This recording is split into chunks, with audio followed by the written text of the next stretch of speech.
Let's go to Pat in New York City.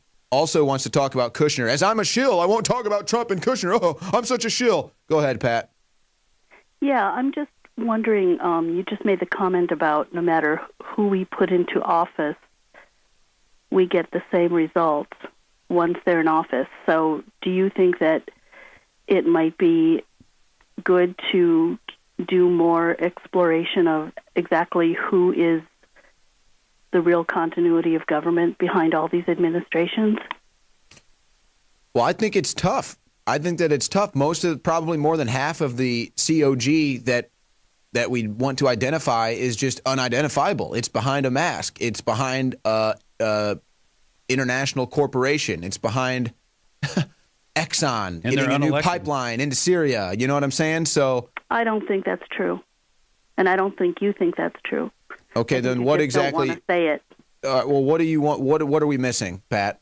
Hey, could I break in here for a second? We're missing the PNAC picture, which they can change it from neoliberal to neoconservative to, Chabad Lubavitch or whatever, but it's the taboo subject that you don't seem to want to deal with. What is it that you're saying we don't want to deal with exactly? Because you're here on the air. The Zionist continuum that keeps controlling for their benefit. So you're one of the people that thinks the Jews control everything. Oh, hey, hold on. We have our resident Jew. Hold on. Let's go to our resident Jewish person here who's ready to go. I was going to comment on something. No, we're going to let you talk. Don't worry. Okay, I was going to comment on something that happened 2 steps before this, and let's keep it at there, because the Zionist thing is obviously way over the heads of most of our... Well, this is why you have no credibility. Let me step back a few steps. Hey, you guys, I said this before. When the caller's not talking, you got to pop the caller down, guys. You got to bring it down so we can talk. Step this back. When it comes to the COG agenda, that's where I think we're all at. Like,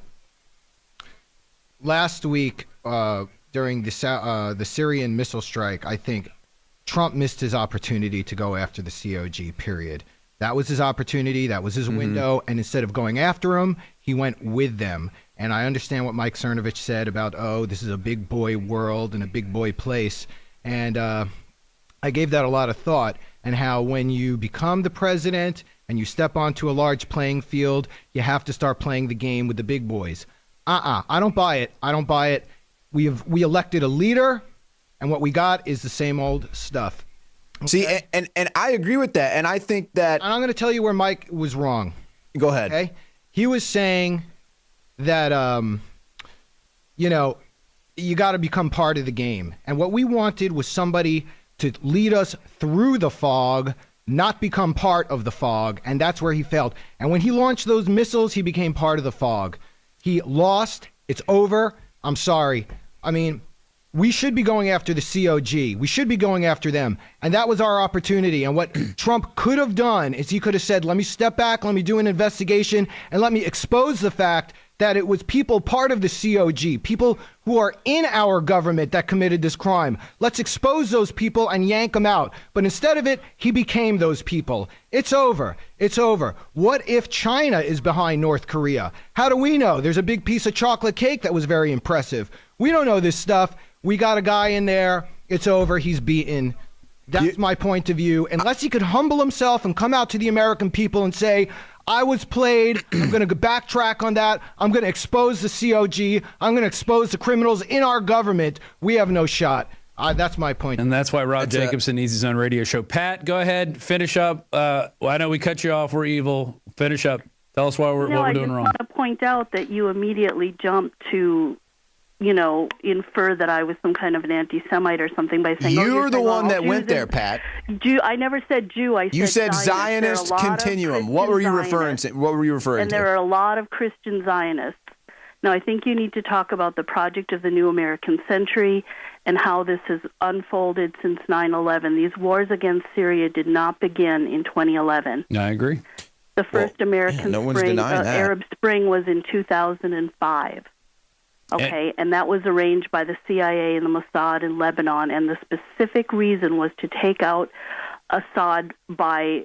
So thank you for the call, Pat. We've covered that, and I think that this is where... No, you haven't. Yeah, we have. This is ridiculous. I've worked here for almost a year, and I know for a fact that we've covered that. I've followed Infowars for 5 years, so maybe not in the exact light that you would like it covered. Maybe we don't see eye to eye on every issue. That doesn't mean that we're Zionist shills.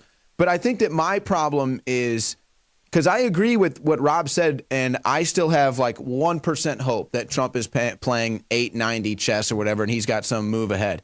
But I think that what Trump did, which made me feel as upset as Rob feels, is that he said, you know what? I'm not going to be that guy that takes all the slings and arrows. I'm not going to be the guy that fights every battles. I'm going to give up. I'm going to play politics. You guys can win this battle. Just let me get my domestic agenda through. As long as I can push my domestic agenda, as long as I can bring jobs back, then my popularity will skyrocket. And that's what I think Trump's main concern is at this point. Rob, do? There'll be more chocolate cake for everyone. It's a hard.